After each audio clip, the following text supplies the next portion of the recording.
Hi everyone, Omid from CodeLab here, and welcome back to the second video in our JavaScript series on creating functions in JavaScript.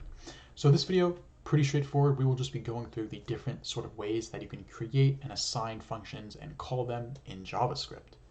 So the most basic, straightforward way of creating a function in JavaScript, pretty simple, is just by using the function keyword. So we say function to say that we want to declare a function and create it, pretty straightforward.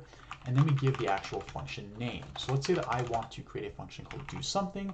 I don't want to pass any parameters. I'm going to leave it empty. Pretty straightforward. You just say function, that keyword, the function name, the parameters, if any, then open and close brackets. Now again, semicolon down here because we do want to be fairly straightforward, and you actually put semicolons at the end of your function blocks in JavaScript, and we want to try to consistently use semicolons in JavaScript. You don't have to, it's optional, but we should, as I mentioned in our last video. And all I'm going to do inside of this function is just run a console.logs saying, hey, I'm doing something, And then if I want to call this, all I have to do is just say do something. That's literally it. Put my parentheses just like that. And then now I can save my file. And just like how we all saw in the last video, as long as I'm in my current working directory, I can just do node new app.js, and you'll see that it actually prints out I'm doing something. So that's fairly straightforward, but that's actually not where the story ends, because a few years back they added a new feature into JavaScript called arrow functions. And while it makes things slightly more complicated, it also gives us some pretty cool functionality. So this is a regular function. We just said the function keyword and things work, right? But arrow functions are actually a different way of creating a function in JavaScript. So instead of writing function and then putting the name, I can do this weird looking syntax and say, hey, I'm an arrow function. Okay. And just like that, I have the exact same function that can have the exact same functionality without using the function keyword or giving it a name. So again, arrow functions, you do not use the function keyword and you do not give it a name. Instead, you put parentheses at the very beginning to specify any parameters at all being passed into the function. Here I have none, so I just put these empty parentheses.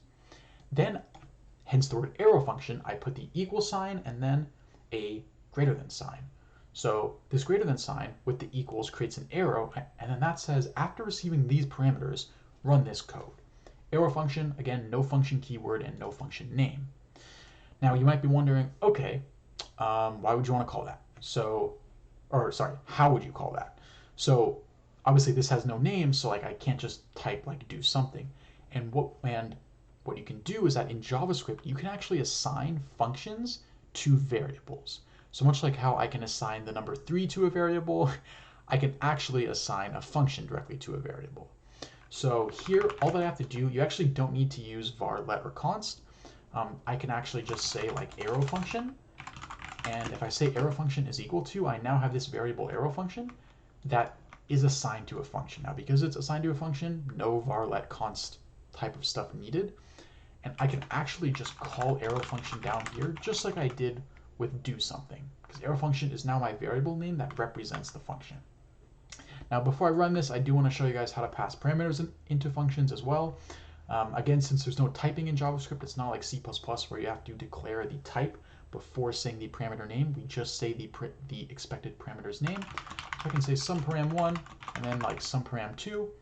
And then I can console log these bad boys out. So sumParam1, sumParam2 inside of my console log.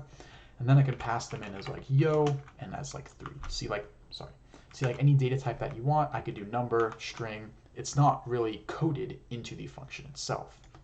Now again, if I want to run node new app, we'll see my first line print, and then we'll see, hey, I'm an arrow function, and then we'll see yo, and then 3 right after.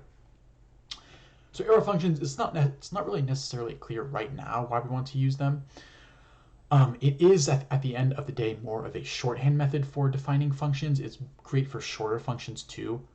There are some really good use cases that we'll learn as we progress through these videos, especially if you will be watching the React tutorials. There's a lot of great use cases within React for stuff like arrow functions as well. But that's all for this video. Hopefully you all learned a decent amount about creating functions in JavaScript, and I will see you all in the next one. Thank you.